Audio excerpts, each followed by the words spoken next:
Hi, I'm Katie Wilson and welcome to A News. Here are the headlines. A drone strike on a civilian bus kills 9 in Ukraine, hours after peace talks in Istanbul concluded. North Korea's state broadcaster airs photos of Kim Jong-un overseeing air drills. The European Political Community Summit comes to an end in Tirana. At least 9 people were killed and 4 others were injured after a drone struck a civilian bus in the Ukrainian region of Sumy. The incident happened hours after Moscow and Kyiv held their first direct peace talks in Istanbul. Ukrainian authorities say rescue operations are ongoing and have called the strike a deliberate attack on civilian transport. Russia's defense ministry, however, says the strike was on a Ukrainian military equipment staging area, as both sides continue to deny targeting civilians in their attacks. Direct talks between Ukraine and Russia took place in Istanbul for the first time since March 2022. Talks concluded after less than 2 hours, with the two sides agreeing to exchange 1,000 war prisoners each, in the biggest prisoner exchange since the war began. For the first time in over 3 years, Russia and Ukraine met face-to-face for direct talks in Istanbul and agreed to exchange 1,000 prisoners each, the largest swap of the war so far. The meeting, which lasted less than 2 hours, ended without a ceasefire deal, but included commitments to continue diplomacy.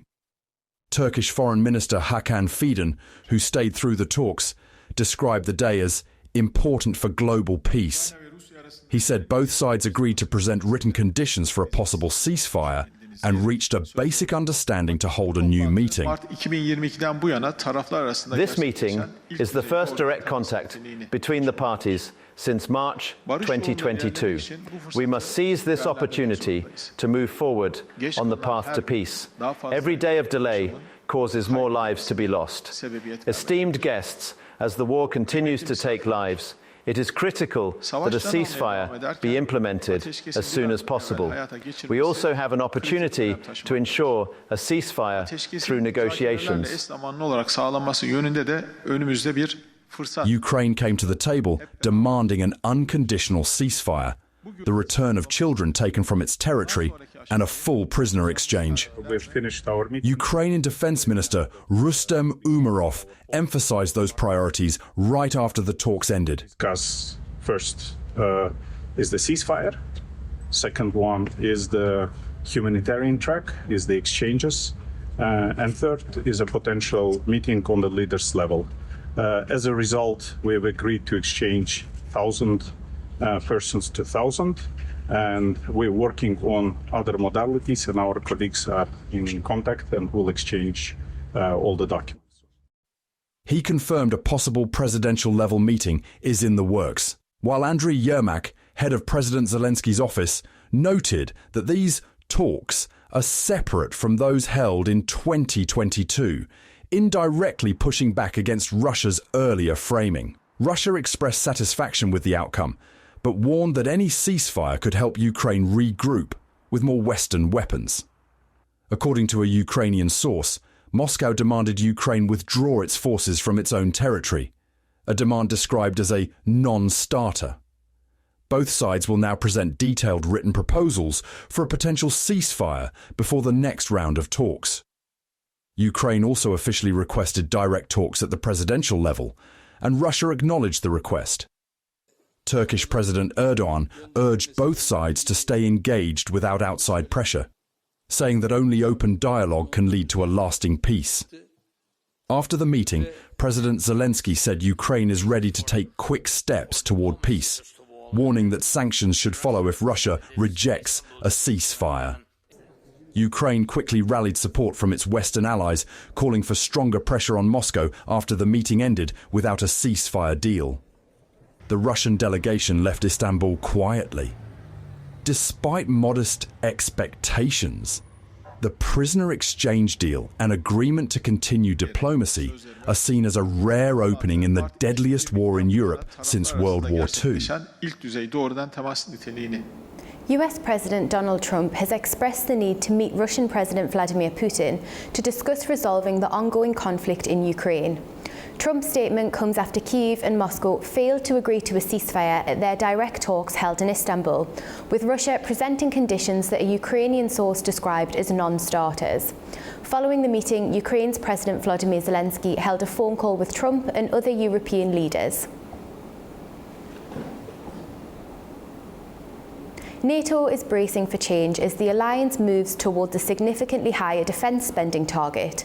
5% of GDP is the new target that Washington requests the allies spend, which many countries have announced that they will meet.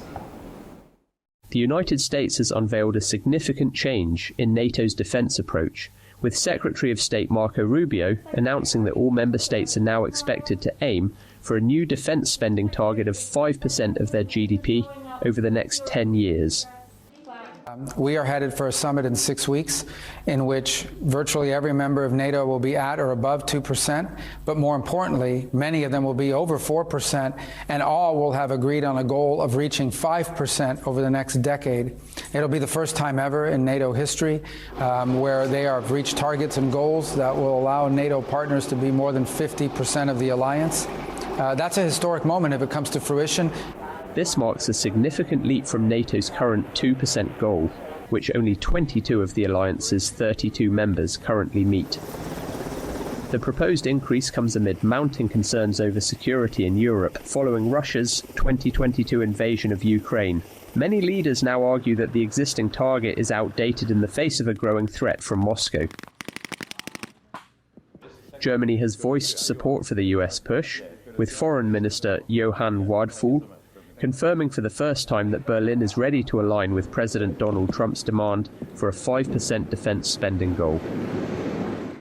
We are following him on this, and we see this as a clear commitment by the United States of America to Article 5. NATO stands closely together, and everyone must know that this defense alliance has become stronger as a result of this deplorable war and is closer together than ever before. In an effort to ease the transition, NATO Secretary-General Mark Rutte has suggested a phased approach. 3.5% of GDP for direct defence spending and another 1.5% directed toward broader security priorities like infrastructure and cyber defence.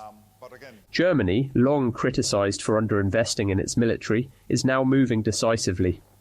Lawmakers recently approved a landmark measure to exempt defence and security spending from the country's strict debt rules, paving the way for a $547 billion infrastructure fund, a major shift for a fiscally conservative nation that could reshape Europe's defence landscape.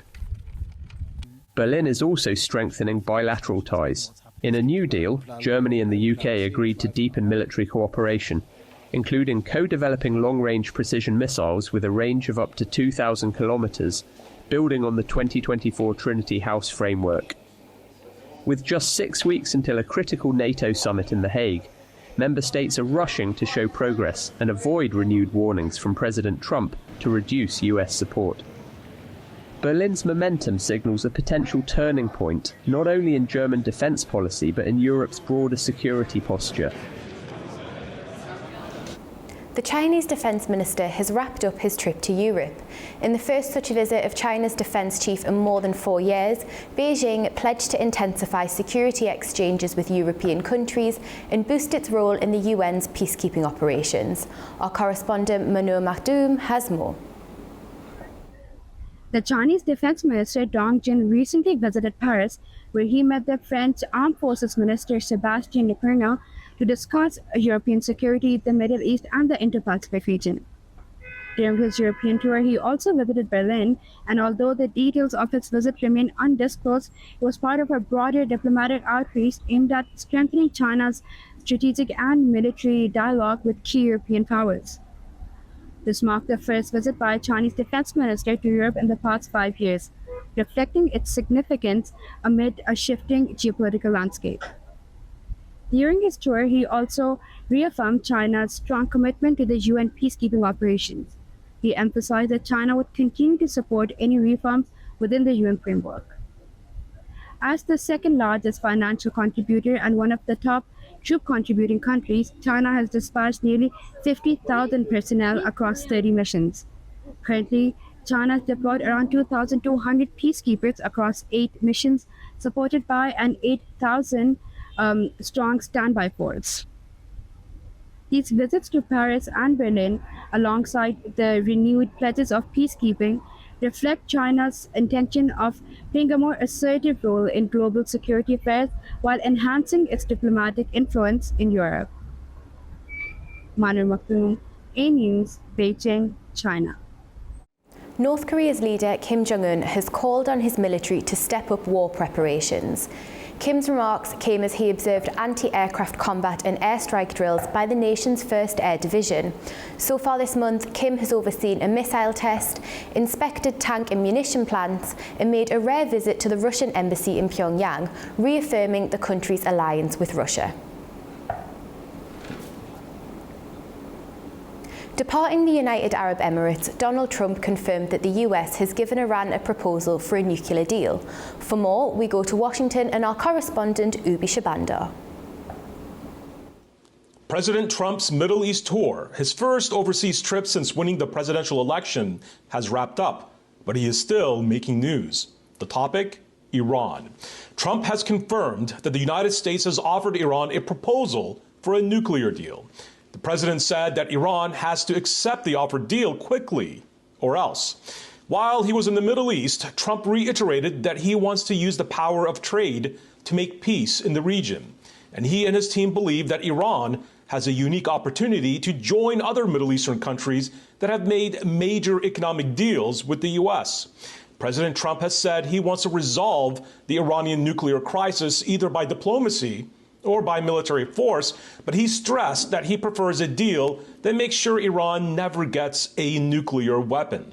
It was the first time since the nuclear talks started in early April that the White House envoy Steve Witkoff has presented such a proposal to the Iranians.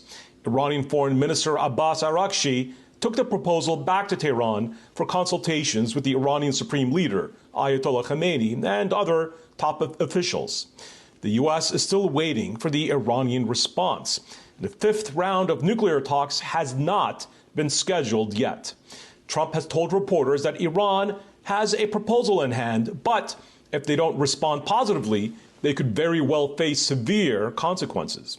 During his Middle East tour, Trump revealed that he held off supporting military strikes on Iran's underground nuclear program to give diplomacy a chance. It has been a month of major Trump policy moves in the Middle East, from reaching an agreement with the Houthis in Yemen to trillion-dollar deals in the Arabian Gulf and massive weapons deals with American allies in the region, as well as a new page of relations with the new administration in Syria. Now, Trump is hoping that he can add an Iran deal to the list of notable foreign policy accomplishments. Ubi Shabandar, Washington, D.C., A News.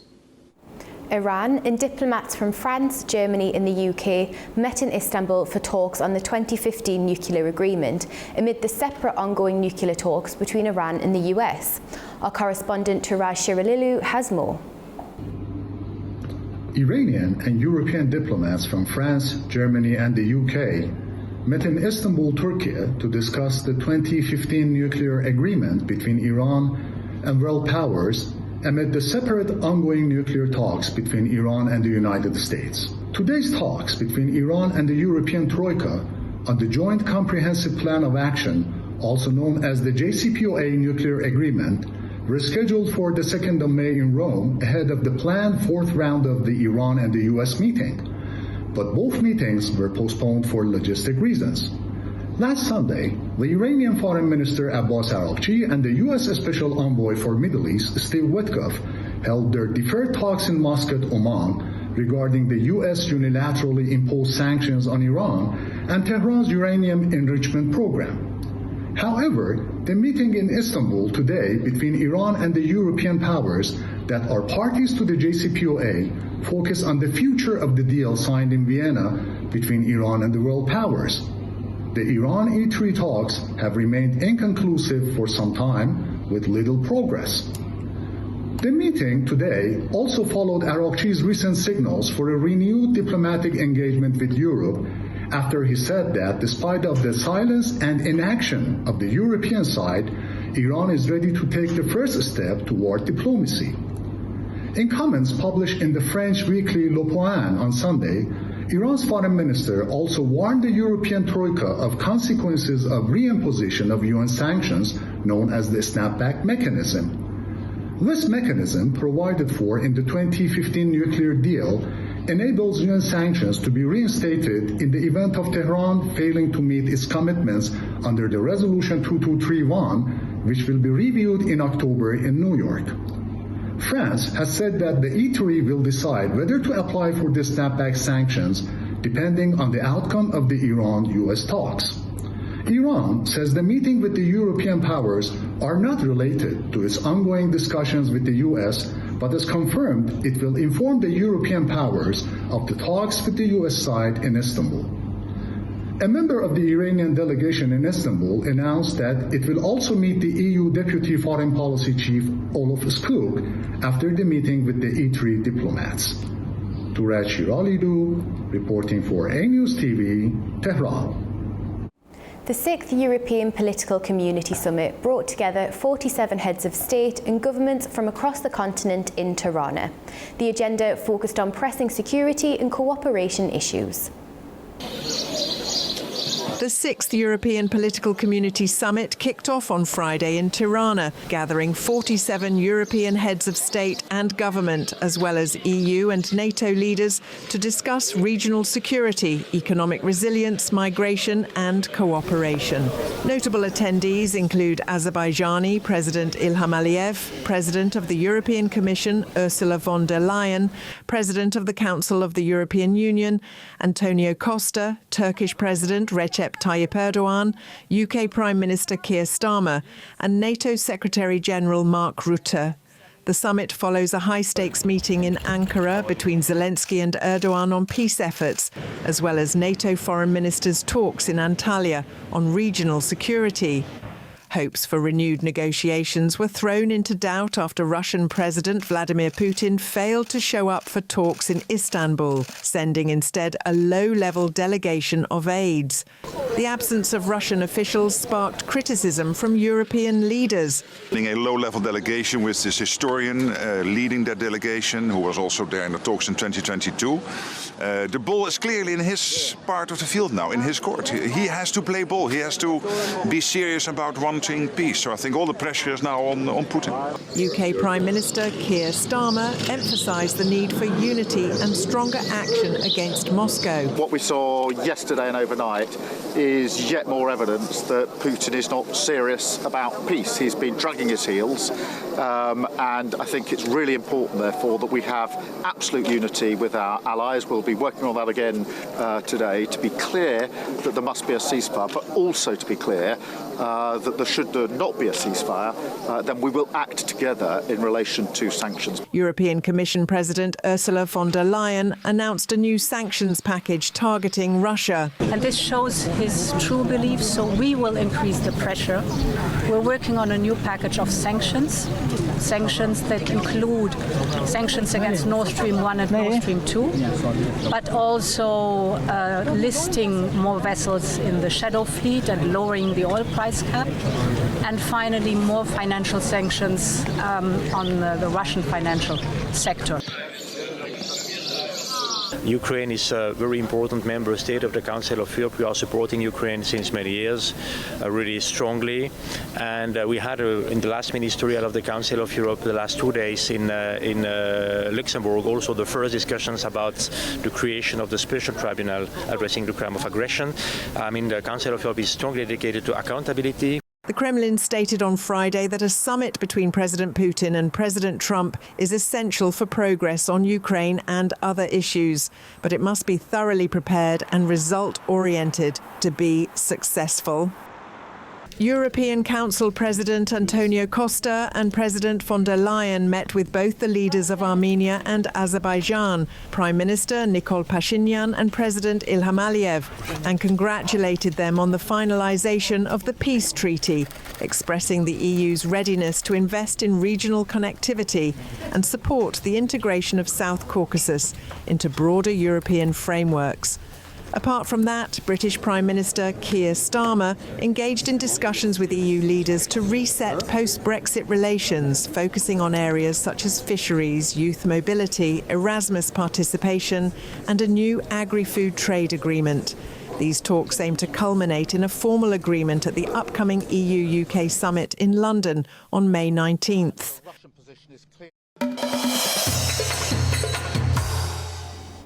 Well, at the European Political Community Summit, Turkey's President Recep Tayyip Erdogan called on the European Union to revise Schengen visa restrictions and update the customs union agreement. Erdogan emphasised that these changes are essential for deeper economic integration and greater social mobility across the continent.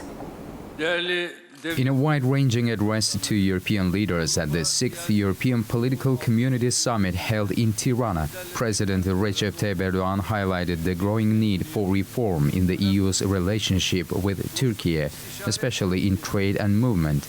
İnsanlarımızın ve dolayısıyla mal, hizmet ve sermayenin hareketliliğini kısıtlayan the visa practices such as Schengen, which limit the mobility of our citizens and consequently the circulation of goods, services and capital, must be re-evaluated.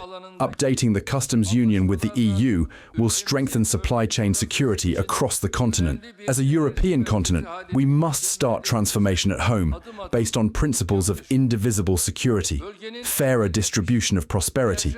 As we discuss the future of Europe's security at this critical time, we find the EU's efforts to develop its defence industry beneficial. Turning to global conflicts, Erdogan urged the European nations to actively support ceasefire efforts in Gaza, framing it as a moral and strategic imperative. On the Russia-Ukraine conflict, Erdogan stressed the importance of encouraging dialogue without imposing preconditions. Concerning Syria, Erdogan said the end of 14 years of conflict could usher in a hopeful new chapter for the country and region. He welcomed Trump's announcement to lift sanctions on Syria, calling it a significant step toward the country's recovery. He urged the EU to immediately lift its sanctions against the legitimate Syrian regime and provide financial assistance for reconstruction, which he said would also speed up the safe and voluntary return of displaced Syrians. One of its earliest champions. As relations between Georgia and its Western allies are strained, the APC summit could prove to be a chance for realignment. Our correspondent Nini Nikolaishvili has the story. Georgian Prime Minister Irakli Kobakhidze is in Tirana today, attending the European Political Community Summit, a gathering of nearly 50 European leaders, providing an opportunity to foster cooperation among the EU member states and the most important neighbors of the bloc. The key area of interest for Georgia in the framework of Kobakhidze's visit includes the European security and democratic resilience, the topics that resonate amid Georgia's increasingly complicated relationship with West. Speaking to A News, economics and politics expert Giorgi Tsotskiridze called this summit a key opportunity for Georgia. He said that the strained relationship with Western partners is largely caused from miscommunication and speculation, and said that this could be solved by direct talks like what is expected in Tirana. It could clear the air, that's what Giorgi Tsotskiridze said. It's a space, he noted, where Georgia can recalibrate in its message and rebuild trust with Western partners. But not everyone shares his optimism. Critics argue that although Georgia's foreign minister, Makabo Torishvili, emphasized peace and respect for democratic institutions during her recent visit to Luxembourg, her statements need to be backed by certain reforms. For now, summit in Tirana offers Georgia a brief window to show its commitment to European dialogue. It's Nini Nikolaishvili reporting from Tbilisi, A News. Now, over to Afghanistan, where diplomatic efforts by China, Turkey and Kazakhstan to support the country's economic recovery are intensifying. Our correspondent Tamim Bahis has the details. A series of diplomatic engagement by regional countries is underway as nations explore ways to support Afghanistan's economic reconstruction and attract investment. China's Special Envoy for Afghanistan has met with Turkish Deputy Foreign Minister and the Director General for South Asia at Turkey's Foreign Ministry. Chinese envoy announced on X that both sides agreed to strengthen cooperation focused on Afghanistan's reconstruction and stability.